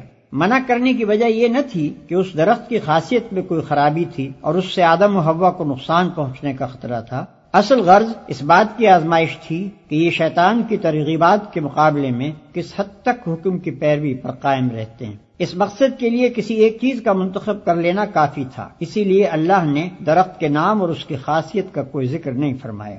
اس امتحان کے لیے جنت ہی کا مقام سب سے زیادہ موزوں تھا۔ دراصل اسے امتحان گاہ بنانے کا مقصود یہ حقیقت انسان کے ذہن نشین کرنا تھا کہ تمہارے لیے تمہارے مرتبہ انسانیت کے لحاظ سے جنت ہی لائق و مناسب مقام ہے، لیکن شیطانی ترغیبات کے مقابلے میں اگر تم اللہ کی فرمانبرداری کے راستے سے منحرف ہو جاؤ گے تو جس طرح ابتدا میں اس سے محروم کیے گئے تھے اسی طرح آخر میں بھی محروم ہی رہو گے۔ اپنے اس مقام لائق کی، اپنی اس فردوس سے گم گشتہ کی بازیاب تم صرف اسی طرح کر سکتے ہو کہ اپنے اس دشمن کا کامیابی سے مقابلہ کرو جو تمہیں فرمانبرداری کے راستے سے ہٹانے کی کوشش کرتا ہے، ورنہ ظالموں میں شمار ہوگے۔ ظالم کا لفظ نہایت معنی خیز ہے۔ ظلم در اصل حق تلفی کو کہتے ہیں۔ ظالم وہ ہے جو کسی کا حق تلف کرے۔ جو شخص خدا کی نافرمانی کرتا ہے وہ در حقیقت 3 بڑے بنیادی حقوق تلف کرتا ہے۔ اولاً خدا کا حق، کیونکہ وہ اس کا مستحق ہے کہ اس کی فرمانبرداری کی جائے۔ ثانیاً ان تمام چیزوں کے حقوق جن کو اس نے اس نافرمانی کے ارتکاب میں استعمال کیا، اس کے اعضائے جسمانی، اس کے قوائے نفس، اس کے ہم معاشرت انسان، وہ فرشتے جو اس کے ارادے کی تکمیل کا انتظام کرتے ہیں، اور وہ اشیاء جو اس کام میں استعمال ہوتی ہیں۔ ان سب کا اس پر یہ حق تھا کہ وہ صرف ان کے مالک ہی کی مرضی کے مطابق ان پر اپنے اختیارات استعمال کرے، مگر جب اس کی مرضی کے خلاف اس نے ان پر اختیارات استعمال کیے تو در حقیقت ان پر ظلم کیا۔ ثالثاً خود اپنا حق، کیونکہ اس پر اس کی ذات کا یہ حق ہے کہ وہ اسے تباہی سے بچائے، مگر نافرمانی کر کے جب وہ اپنے آپ کو اللہ کی سزا کا مستحق بناتا ہے تو دراصل اپنی ذات پر ظلم کرتا ہے۔ انہی وجوہ سے قرآن میں جگہ جگہ گناہ کے لیے ظلم اور گناہگار کے لیے ظالم کی اصطلاح استعمال کی گئی ہے۔ فَأَزَلَّهُمَا الشَّيْطَانُ عَنْهَا فَأَخْرَجَهُمَا مِمَّا كَانَا فِيهِ وَقُلْنَا اهْبِطُوا بَعْضُكُمْ لِبَعْضٍ عَدُوٌّ وَلَكُمْ فِي الْأَرْضِ مُسْتَقَرٌّ وَمَتَاعٌ إِلَىٰ حِينٍ۔ آخر کار شیطان نے ان دونوں کو اس درخت کی ترغیب دے کر ہمارے حکم کی پیروی سے ہٹا دیا اور انہیں اس حالت سے نکلوا کر چھوڑا جس میں وہ تھے۔ ہم نے حکم دیا کہ اب تم سب یہاں سے اتر جاؤ، تم ایک دوسرے کے دشمن ہو اور تمہیں ایک خاص وقت تک زمین میں ٹھہرنا اور وہیں گزر بسر کرنا ہے۔ تم ایک دوسرے کے دشمن ہو، یعنی انسان کا دشمن شیطان اور شیطان کا دشمن انسان۔ شیطان کا دشمن انسان ہونا تو ظاہر ہے کہ وہ اسے اللہ کی فرمانبرداری کے راستے سے ہٹانے اور تباہی میں ڈالنے کی کوشش کرتا ہے۔ رہا انسان کا دشمن شیطان ہونا تو فی الواقع انسانیت تو اس سے دشمنی ہی کی مقتضی ہے، مگر خواہشات نفس کے لیے جو ترغیبات وہ پیش کرتا ہے ان سے دھوکہ کھا کر آدمی اسے اپنا دوست بنا لیتا ہے۔ اس طرح کی دوستی کے معنی یہ نہیں ہے کہ حقیقتاً دشمنی دوستی میں تبدیل ہو گئی، بلکہ اس کے معنی یہ ہیں کہ ایک دشمن دوسرے دشمن سے شکست کھا گیا اور اس کے جال میں پھنس گیا۔ فَتَلَقَّى آدَمُ مِن رَّبِّهِ كَلِمَاتٍ فَتَابَ عَلَيْهِ إِنَّهُ هُوَ التَّوَّابُ الرَّحِيمُ۔ اس وقت آدم نے اپنے رب سے چند کلمات سیکھ کر توبہ کی، جس کو اس کے رب نے قبول کر لیا، کیونکہ وہ بڑا معاف کرنے والا اور رحم فرمانے والا ہے۔ اس وقت آدم نے اپنے رب سے چند کلمات سیکھ کر توبہ کی، یعنی آدم کو جب اپنے قصور کا احساس ہوا اور انہوں نے نافرمانی سے پھر فرمانبرداری کی طرف رجوع کرنا چاہا اور ان کے دل میں یہ خواہش پیدا ہوئی کہ اپنے رب سے اپنی خطا معاف کرائیں، تو انہیں وہ الفاظ نہ ملتے تھے جن کے ساتھ وہ خطا بخشی کے لیے دعا کر سکتے۔ اللہ نے ان کے حال پر رحم فرما کر وہ الفاظ بتا دیے۔ توبہ کے اصل معنی رجوع کرنے اور پلٹنے کے ہیں۔ بندے کی طرف سے توبہ کے معنی یہ ہیں کہ وہ سرکشی سے باز آ گیا، طریق بندگی کی طرف پلٹ آیا، اور خدا کی طرف سے توبہ کے معنی یہ ہیں کہ وہ اپنے شرمسار غلام کی طرف رحمت کے ساتھ متوجہ ہو گیا، پھر سے نظر عنایت اس کی طرف مائل ہو گئی، کیونکہ وہ بڑا معاف کرنے والا اور رحم فرمانے والا ہے۔ قرآن اس نظریے کی تردید کرتا ہے کہ گناہ کے نتائج لازمی ہیں اور وہ بہرحال انسان کو بھگتنے ہی ہوں گے۔ یہ انسان کے اپنے خود ساختہ گمراہ کن نظریات میں سے ایک بڑا گمراہ کن نظریہ ہے، کیونکہ جو شخص ایک مرتبہ گناہ گارانہ زندگی میں مبتلا ہو گیا اس کو یہ نظریہ ہمیشہ کے لیے مایوس کر دیتا ہے، اور اگر اپنی غلطی پر متنبہ ہونے کے بعد وہ سابق کی تلافی اور آئندہ کے لیے اصلاح کرنا چاہے تو یہ اس سے کہتا ہے کہ تیرے بچنے کی اب کوئی امید نہیں، جو کچھ تو کر چکا ہے اس کے نتائج بہرحال تیری جان کے لاگو ہی رہیں گے۔ قرآن اس کے برعکس یہ بتاتا ہے کہ بھلائی کی جزا اور برائی کی سزا دینا بالکل اللہ کے اختیار میں ہے۔ تمہیں جس بھلائی پر انعام ملتا ہے وہ تمہاری بھلائی کا طبیعی نتیجہ نہیں ہے، بلکہ اللہ کا فضل ہے، چاہے عنایت فرمائے چاہے نہ فرمائے۔ اسی طرح جس برائی پر تمہیں سزا ملتی ہے وہ بھی برائی کا طبیعی نتیجہ نہیں ہے کہ لازماً مترتب ہو کر ہی رہے، بلکہ اللہ پورا اختیار رکھتا ہے کہ چاہے معاف کر دے اور چاہے سزا دے دے۔ البتہ اللہ کا فضل اور اس کی رحمت اس کی حکمت کے ساتھ ہم رشتہ ہے۔ وہ چونکہ حکیم ہے اس لیے اپنے اختیارات کو اندھا دھند استعمال نہیں کرتا۔ جب کسی بھلائی پر انعام دیتا ہے تو یہ دیکھ کر ایسا کرتا ہے کہ بندے نے سچی نیت کے ساتھ اس کی رضا کے لیے بھلائی کی تھی، اور جس بھلائی کو رد کر دیتا ہے اسے اس بنا پر رد کرتا ہے کہ اس کی ظاہری شکل بھلے کام کی سی تھی مگر اندر اپنے رب کی رضا جوئی کا خالص جذبہ نہ تھا۔ اسی طرح وہ سزا اس قصور پر دیتا ہے جو باغیانہ جسارت کے ساتھ کیا جائے اور جس کے پیچھے شرمساری کے بجائے مزید ارتکاب جرم کی خواہش موجود ہو، اور اپنی رحمت سے معافی اس قصور پر دیتا ہے جس کے بعد بندہ اپنے کیے پر شرمندہ اور آئندہ کے لیے اپنی اصلاح پر آمادہ ہو۔ بڑے سے بڑے مجرم، کٹے سے کٹے کافر کے لیے بھی خدا کے ہاں مایوسی و ناامیدی کا کوئی موقع نہیں، بشرطے کہ وہ اپنی غلطی کا معترف، اپنی نافرمانی پر نادم اور بغاوت کی روش چھوڑ کر اطاعت کی روش اختیار کرنے کے لیے تیار ہو۔ قُلْنَا اهْبِطُوا مِنْهَا جَمِيعًا فَإِمَّا يَأْتِيَنَّكُمْ مِنِّي هُدًى فَمَن تَبِعَ هُدَايَ فَلَا خَوْفٌ عَلَيْهِمْ وَلَا هُمْ يَحْزَنُونَ۔ ہم نے کہا کہ تم سب یہاں سے اتر جاؤ، پھر جو میری طرف سے کوئی ہدایت تمہارے پاس پہنچے تو جو لوگ میری اس ہدایت کی پیروی کریں گے ان کے لیے کسی خوف اور رنج کا موقع نہ ہوگا۔ ہم نے کہا کہ تم سب یہاں سے اتر جاؤ۔ اس فقرے کا دوبارہ اعادہ معنی خیز ہے۔ اوپر کے فقرے میں یہ بتایا گیا ہے کہ آدم نے توبہ کی اور اللہ نے قبول کر لی۔ اس کے معنی یہ ہوئے کہ آدم اپنی نافرمانی پر عذاب کے مستحق نہ رہے، گنہگاری کا جو داغ ان کے دامن پر لگ گیا تھا وہ دھو ڈالا گیا، نہ یہ داغ ان کے دامن پر رہا نہ ان کی نسل کے دامن پر، اور نہ اس کی ضرورت پیش آئی کہ معاذ اللہ خدا کو اپنا اکلوتا بھیج کر نوع انسانی کا کفارہ ادا کرنے کے لیے سولی پر چڑھوانا پڑتا۔ برعکس اس کے اللہ نے آدم علیہ السلام کی توبہ ہی قبول کرنے پر اکتفا نہ فرمایا، بلکہ اس کے بعد انہیں نبوت سے بھی سرفراز کیا تاکہ وہ اپنی نسل کو سیدھا راستہ بتا کر جائیں۔ اب جو جنت سے نکلنے کا حکم پھر دہرایا گیا تو اس سے یہ بتانا مقصود ہے کہ قبول توبہ کا یہ مقتضا نہ تھا کہ آدم کو جنت ہی میں رہنے دیا جاتا اور زمین پر نہ اتارا جاتا۔ زمین ان کے لیے دارالعذاب نہ تھی، وہ یہاں سزا کے طور پر نہیں اتارے گئے بلکہ انہیں زمین کی خلافت ہی کے لیے پیدا کیا گیا تھا۔ جنت ان کی اصلی جائے قیام نہ تھی، وہاں سے نکلنے کا حکم ان کے لیے سزا کی حیثیت نہ رکھتا تھا، اصل تجویز تو ان کو زمین ہی پر اتارنے کی تھی۔ البتہ اس سے پہلے ان کو اس امتحان کی غرض سے جنت میں رکھا گیا تھا جس کا ذکر اوپر حاشیہ نمبر 48 میں کیا جا چکا ہے۔ وَالَّذِينَ كَفَرُوا وَكَذَّبُوا بِآيَاتِنَا أُولَئِكَ أَصْحَابُ النَّارِ هُمْ فِيهَا خَالِدُونَ۔ اور جو اس کو قبول کرنے سے انکار کریں گے اور ہماری آیات کو جھٹلائیں گے وہ آگ میں جانے والے لوگ ہیں جہاں وہ ہمیشہ رہیں گے، اور ہماری آیات کو جھٹلائیں گے۔ آیات جمع ہے آیت کی۔ آیت کے اصلی معنی اس نشانی یا علامت کے ہیں جو کسی چیز کی طرف رہنمائی کرے۔ قرآن میں یہ لفظ 4 مختلف معنوں میں آیا ہے۔ کہیں اس سے مراد محض علامت یا نشانی ہی ہے، کہیں آثار کائنات کو اللہ کی آیات کہا گیا ہے کیونکہ مظاہر قدرت میں سے ہر چیز اس حقیقت کی طرف اشارہ کر رہی ہے جو اس ظاہری پردے کے پیچھے مستور ہے۔ کہیں ان معجزات کو آیات کہا گیا ہے جو انبیاء علیہ السلام لے کر آتے تھے، کیونکہ یہ معجزے دراصل اس بات کی علامت ہوتے تھے کہ یہ لوگ فرمانروائے کائنات کے نمائندے ہیں۔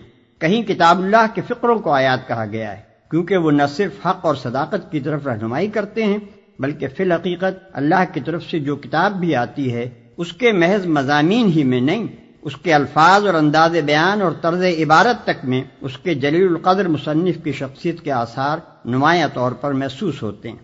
ہر جگہ عبارت کے سیاق و سباق سے بآسانی معلوم ہو جاتا ہے کہ کہاں آیت کا لفظ کس معنی میں آیا ہے۔ وہ آگ میں جانے والے لوگ ہیں جہاں وہ ہمیشہ رہیں گے۔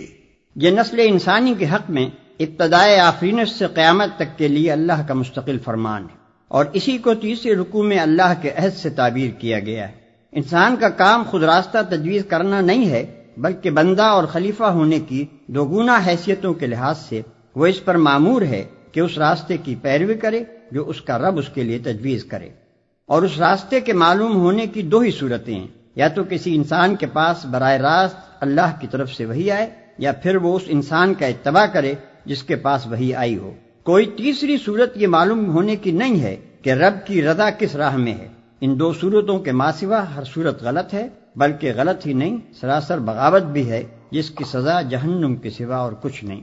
قرآن مجید میں آدم کی پیدائش اور نوع انسانی کی ابتدا کا یہ قصہ 7 مقامات پر آیا ہے، جن میں سے پہلا مقام یہ ہے اور باقی مقامات حسب ذیل ہیں۔ الاعراف رکوع 2، الحجر رکوع 3، بنی اسرائیل رکوع 7، الکہف رکوع 7، طٰہٰ رکوع 7، صاد رکوع 5۔ بائبل کی کتاب پیدائش باب اول، دوم و سوم میں بھی یہ قصہ بیان ہوا ہے، لیکن دونوں کا مقابلہ کرنے سے ہر صاحب نظر انسان محسوس کر سکتا ہے کہ دونوں کتابوں میں کیا فرق ہے۔ آدم علیہ السلام کی تخلیق کے وقت اللہ اور فرشتوں کی گفتگو کا ذکر تلمود میں بھی آیا ہے، مگر وہ بھی اس معنوی روح سے خالی ہے جو قرآن کے بیان کردہ قصے میں پائی جاتی ہے، بلکہ اس میں یہ لطیفہ بھی پایا جاتا ہے کہ جب فرشتوں نے اللہ سے پوچھا انسانوں کو آخر کیوں پیدا کیا جا رہا ہے، تو اللہ تعالی نے جواب دیا تاکہ ان میں نیک لوگ پیدا ہوں۔ بد لوگوں کا ذکر اللہ نے نہیں کیا، ورنہ فرشتے انسان کی تخلیق کی منظوری نہ دیتے۔ یا بنی اسرائیل اذکروا نعمتی التي انعمت علیکم وأوفوا بعهدي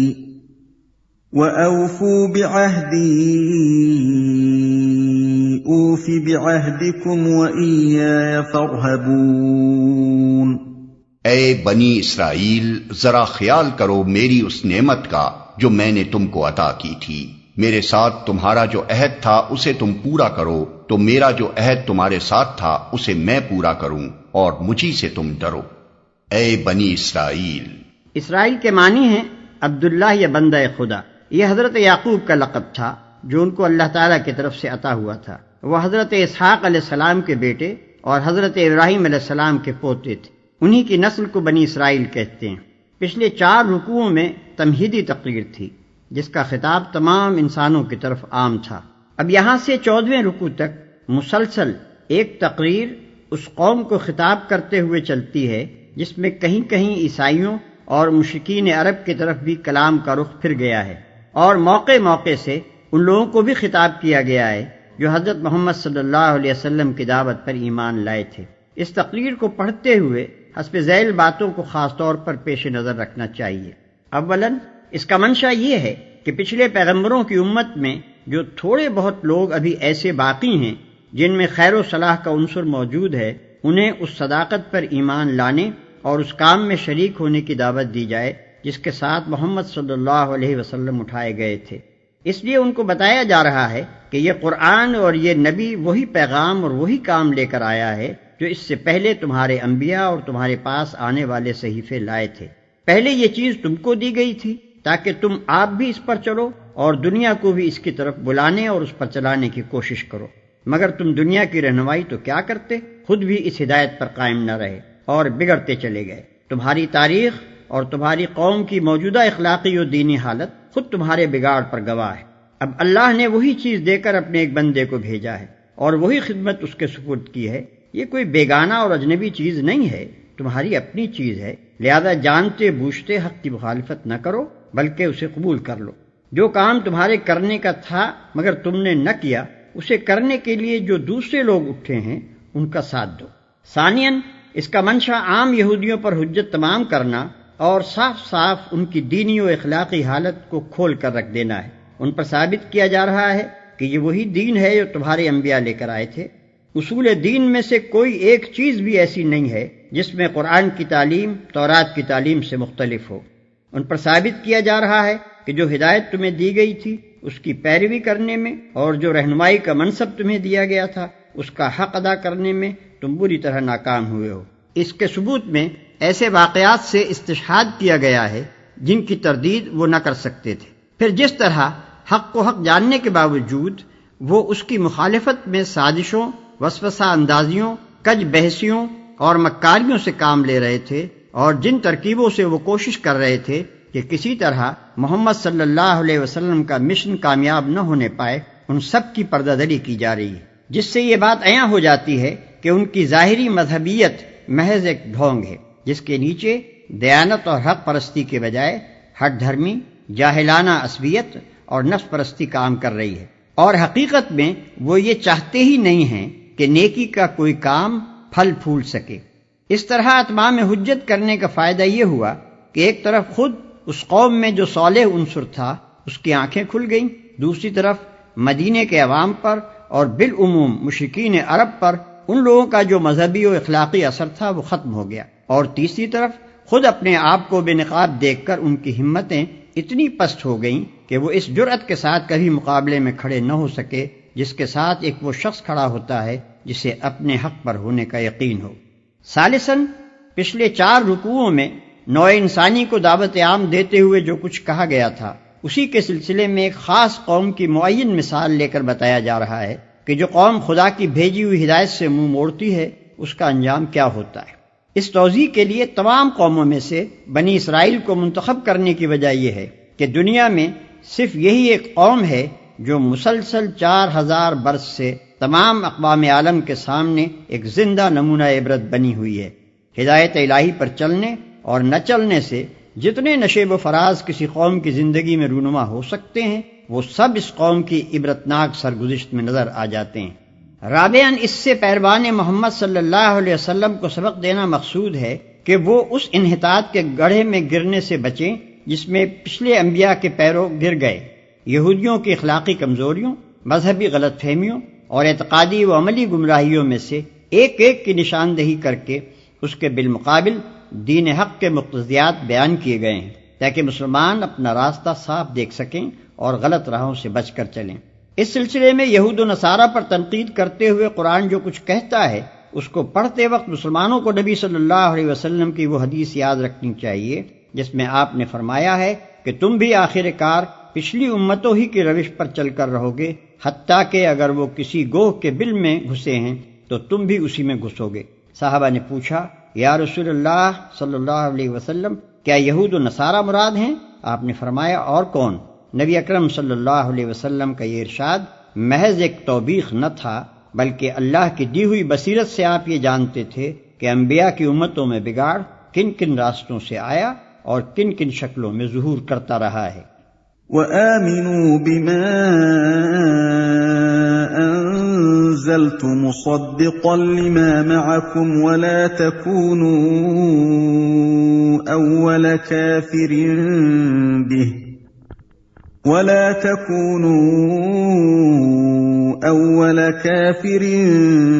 بِهِ وَلَا تَشْتَرُوا بِآيَاتِي ثَمَنًا قَلِيلًا وَإِيَّايَ فَاتَّقُونِ۔ اور میں نے جو کتاب بھیجی ہے اس پر ایمان لاؤ، یہ اس کتاب کی تائید میں ہے جو تمہارے پاس پہلے سے موجود تھی، لہذا سب سے پہلے تم ہی اس کے منکر نہ بن جاؤ۔ تھوڑی قیمت پر میری آیات کو نہ بیچ ڈالو اور میرے غضب سے بچو۔ تھوڑی قیمت پر میری آیات کو نہ بیچ ڈالو۔ تھوڑی قیمت سے مراد وہ دنیاوی فائدے ہیں جن کی خاطر یہ لوگ اللہ کے احکام اور اس کی ہدایات کو رد کر رہے تھے۔ حق فروشی کے معاوضے میں خواہ انسان دنیا بھر کی دولت لے لے، بہرحال وہ تھوڑی قیمت ہی ہے، کیونکہ حق یقیناً اس سے گرا تر چیز ہے۔ وَلَا تَلْبِسُوا الْحَقَّ بِالْبَاطِلِ وَتَكْتُمُوا الْحَقَّ وَأَنْتُمْ تَعْلَمُونَ۔ باطل کا رنگ چڑھا کر حق کو مشتبہ نہ بناؤ اور نہ جانتے بوجھتے حق کو چھپانے کی کوشش کرو۔ اس آیت کو سمجھنے کے لیے یہ بات پیش نظر رہنی چاہیے کہ اہل عرب بالعموم ناخواندہ لوگ تھے، اور ان کے مقابلے میں یہودیوں کے اندر ویسے بھی تعلیم کا چرچا زیادہ تھا، اور انفرادی طور پر ان میں ایسے ایسے جلیل القدر عالم پائے جاتے تھے جن کی شہرت عرب کے باہر تک پہنچی ہوئی تھی۔ اس وجہ سے عربوں پر یہودیوں کا علمی رعب بہت زیادہ تھا۔ پھر ان کے علماء اور مشائخ نے اپنے مذہبی درباروں کی ظاہری شان جما کر اور اپنی جھاڑ پھونک اور تعویذ گنڈوں کا کاروبار چلا کر اس رعب کو اور بھی زیادہ گہرا اور وسیع کر دیا تھا۔ خصوصیت کے ساتھ اہل مدینہ ان سے بے حد مرعوب تھے، کیونکہ ان کے آس پاس بڑے بڑے یہودی قبائل آباد تھے۔ رات دن کا ان سے میل جول تھا، اور اس میل جول میں وہ ان سے اسی طرح شدت کے ساتھ متاثر تھے جس طرح ایک ان پڑھ آبادی زیادہ تعلیم یافتہ، زیادہ متمدن اور زیادہ نمایاں مذہبی تشخص رکھنے والے ہمسایوں سے متاثر ہوا کرتی ہے۔ ان حالات میں جب نبی صلی اللہ علیہ وسلم نے اپنے آپ کو نبی کی حیثیت سے پیش کیا اور لوگوں کو اسلام کی طرف دعوت دینی شروع کی، تو قدرتی بات تھی کہ ان پڑھ عرب اہل کتاب یہودیوں سے جا کر پوچھتے کہ آپ لوگ بھی ایک نبی کے پیرو ہیں اور ایک کتاب کو مانتے ہیں، آپ ہمیں بتائیں کہ یہ صاحب جو ہمارے اندر نبوت کا دعویٰ لے کر اٹھے ہیں، ان کے متعلق اور ان کی تعلیم کے متعلق آپ کی کیا رائے ہے؟ چنانچہ یہ سوال مکے کے لوگوں نے بھی یہودیوں سے بارہا کیا، اور جب نبی صلی اللہ علیہ وسلم مدینہ تشریف لائے تو یہاں بھی بکثرت لوگ یہودی علماء کے پاس جا جا کر یہی بات پوچھتے تھے، مگر ان علماء نے کبھی لوگوں کو صحیح بات نہ بتائی۔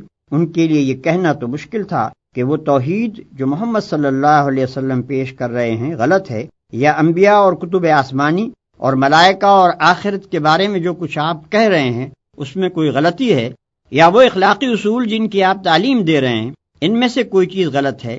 لیکن وہ صاف صاف اس حقیقت کا اعتراف کرنے کے لیے بھی تیار نہ تھے کہ جو کچھ آپ پیش کر رہے ہیں وہ صحیح ہے۔ وہ نہ سچائی کی کھلی کھلی تردید کر سکتے تھے، نہ سیدھی طرح اس کو سچائی مان لینے پر آمادہ تھے۔ ان دونوں راستوں کے درمیان انہوں نے طریقہ یہ اختیار کیا تھا کہ ہر سائل کے دل میں نبی صلی اللہ علیہ وسلم کے خلاف، آپ کی جماعت کے خلاف اور آپ کے مشن کے خلاف کوئی نہ کوئی وسوسہ ڈال دیتے تھے، کوئی الزام آپ پر چسپاں کر دیتے تھے، کوئی ایسا شوشہ چھوڑ دیتے تھے جس سے لوگ شکوک و شبہات میں پڑ جائیں، اور طرح طرح کے الجھن میں ڈالنے والے سوالات چھیڑ دیتے تھے تاکہ لوگ ان میں خود بھی الجھیں اور نبی صلی اللہ علیہ وسلم اور آپ کے پیرووں کو بھی الجھانے کی کوشش کریں۔ ان کا یہی رویہ تھا جس کی بنا پر ان سے فرمایا جا رہا ہے کہ حق پر باطل کے پردے نہ ڈالو، اپنے جھوٹے پروپیگنڈے اور شریرانہ شبہات و اعتراضات سے حق کو دبانے اور چھپانے کی کوشش نہ کرو، اور حق و باطل کو خلط ملط کر کے دنیا کو دھوکہ نہ دو۔ وَأَقِيمُوا الصَّلَاةَ وَآتُوا الزَّكَاةَ وَارْكَعُوا مَعَ الرَّاكِعِينَ۔ نماز قائم کرو اور زکوٰۃ دو، اور جو لوگ میرے آگے جھک رہے ہیں ان کے ساتھ تم بھی جھک جاؤ۔ نماز قائم کرو، زکوٰۃ دو۔ نماز اور زکوٰۃ ہر زمانے میں دین اسلام کے اہم ترین ارکان رہے ہیں۔ تمام انبیاء کی طرح انبیاء بنی اسرائیل نے بھی اس کی سخت تاکید کی تھی، مگر یہودی ان سے غافل ہو چکے تھے۔ نماز باجماعت کا نظام ان کے ہاں تقریباً بالکل درہم برہم ہو چکا تھا۔ قوم کی اکثریت انفرادی نماز کی بھی تاریک ہو چکی تھی، اور زکوٰۃ دینے کے بجائے یہ لوگ سود کھانے لگے تھے۔ أَتَأْمُرُونَ النَّاسَ بِالْبِرِّ وَتَنْسَوْنَ أَنفُسَكُمْ وَأَنْتُمْ تَتْلُونَ الْكِتَابَ أَفَلَا تَعْقِلُونَ۔ تم دوسروں کو تو نیکی کا راستہ اختیار کرنے کے لیے کہتے ہو، مگر اپنے آپ کو بھول جاتے ہو، حالانکہ تم کتاب کی تلاوت کرتے ہو۔ کیا تم عقل سے بالکل ہی کام نہیں لیتے؟ وَاسْتَعِینُوا بِالصَّبْرِ وَالصَّلَاةِ وَإِنَّهَا لَكَبِيرَةٌ إِلَّا عَلَى الْخَاشِعِينَ الَّذِينَ يَظُنُّونَ أَنَّهُمْ مُلَاقُو رَبِّهِمْ وَأَنَّهُمْ إِلَيْهِ رَاجِعُونَ۔ صبر اور نماز سے مدد لو۔ بے شک نماز ایک سخت مشکل کام ہے، مگر ان فرما بردار بندوں کے لیے مشکل نہیں ہے جو سمجھتے ہیں کہ آخر کار انہیں اپنے رب سے ملنا اور اسی کی طرف پلٹ کر جانا ہے۔ صبر اور نماز سے مدد لو۔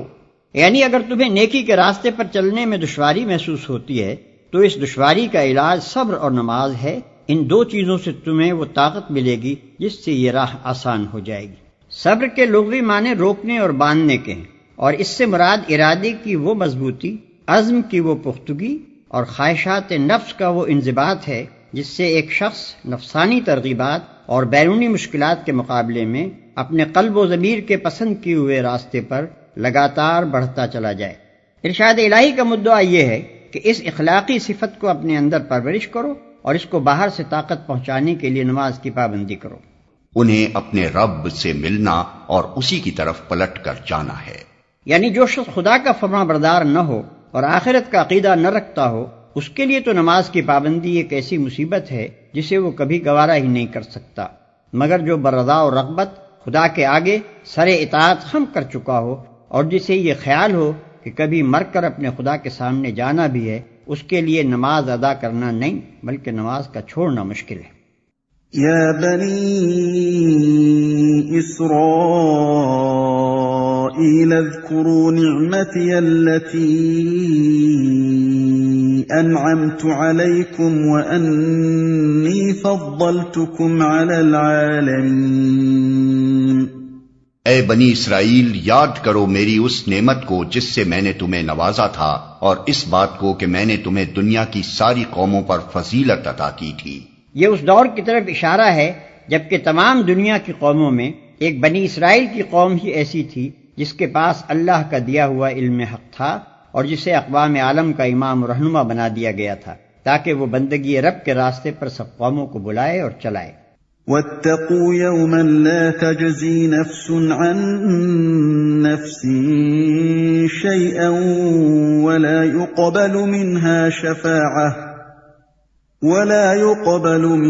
شفاعة ولا يؤخذ منها عدل ولا هم ينصرون. اور ڈرو اس دن سے جب کوئی کسی کے کام نہ آئے گا، نہ کسی کی طرف سے سفارش قبول ہوگی، نہ کسی کو فدیہ لے کر چھوڑا جائے گا، اور نہ مجرموں کو کہیں سے مدد مل سکے گی. بنی اسرائیل کے بگاڑ کی ایک بہت بڑی وجہ یہ تھی کہ آخرت کے متعلق ان کے عقیدے میں خرابی آ گئی تھی. وہ اس قسم کے خیالات خام میں مبتلا ہو گئے تھے کہ ہم جلیل القدر انبیاء کی اولاد ہیں، بڑے بڑے اولیاء، صلحاء اور زہاد سے نسبت رکھتے ہیں، ہماری بخشش تو انہی بزرگوں کے صدقے میں ہو جائے گی. ان کا دامن گرفتہ ہو کر بھلا کوئی سزا کیسے پا سکتا ہے؟ انہی جھوٹے بھروسوں نے ان کو دین سے غافل اور گناہوں کے چکر میں مبتلا کر دیا تھا. اس لیے نعمت یاد دلانے کے ساتھ فوراً ہی ان کی ان غلط فہمیوں کو دور کیا گیا ہے. وَإِذْ نَجَّيْنَاكُمْ مِنْ آلِ فِرْعَوْنَ يَسُومُونَكُمْ سُوءَ الْعَذَابِ يُذَبِّحُونَ أَبْنَاءَكُمْ وَيَسْتَحْيُونَ نِسَاءَكُمْ وَفِي ذَلِكُمْ بَلَاءٌ مِّن رَّبِّكُمْ عَظِيمٌ. یاد کرو وہ وقت جب ہم نے تم کو فرعونیوں کی غلامی سے نجات بخشی. انہوں نے تمہیں سخت عذاب میں مبتلا کر رکھا تھا. تمہارے لڑکوں کو ذبح کرتے تھے اور تمہاری لڑکیوں کو زندہ رہنے دیتے تھے، اور اس حالت میں تمہارے رب کی طرف سے تمہاری بڑی آزمائش تھی. یاد کرو. یہاں سے بعد کے کئی رکوعوں تک مسلسل جن واقعات کی طرف اشارے کیے گئے ہیں وہ سب بنی اسرائیل کی تاریخ کے مشہور ترین واقعات ہیں جنہیں اس قوم کا بچہ بچہ جانتا تھا. اسی لیے تفصیل بیان کرنے کے بجائے ایک ایک واقعے کی طرف مختصر اشارہ کیا گیا ہے. اس تاریخی بیان میں دراصل یہ دکھانا مقصود ہے کہ ایک طرف یہ اور یہ احسانات ہیں جو خدا نے تم پر کیے، اور دوسری طرف یہ اور یہ کرتوت ہیں جو ان احسانات کے جواب میں تم کرتے رہے. جب ہم نے تم کو فرعونیوں کی غلامی سے نجات بخشی. آل فرعون کا ترجمہ ہم نے اس لفظ سے کیا ہے. اس میں خاندان فرعونہ اور مصر کا حکمران طبقہ دونوں شامل ہیں. اور اس حالت میں تمہارے رب کی طرف سے تمہاری بڑی آزمائش تھی. آزمائش اس امر کی کہ اس بھٹی سے تم خالص سونا بن کر نکلتے ہو یا نری کھوٹ بن کر رہ جاتے ہو، اور آزمائش اس امر کی کہ اتنی بڑی مصیبت سے اس معجزانہ طریقے پر نجات پانے کے بعد بھی تم اللہ کے شکر گزار بندے بنتے ہو یا نہیں. وَإِذْ فَرَقْنَا بِكُمُ الْبَحْرَ فَأَنْجَيْنَاكُمْ وَأَغْرَقْنَا آلَ فِرْعَوْنَ وَأَنْتُمْ تَنظُرُونَ۔ یاد کرو وہ وقت جب ہم نے سمندر پھاڑ کر تمہارے لیے راستہ بنایا، پھر اس میں سے تمہیں بخیریت گزروا دیا، پھر وہیں تمہاری آنکھوں کے سامنے فرعونیوں کو غرقاب کیا۔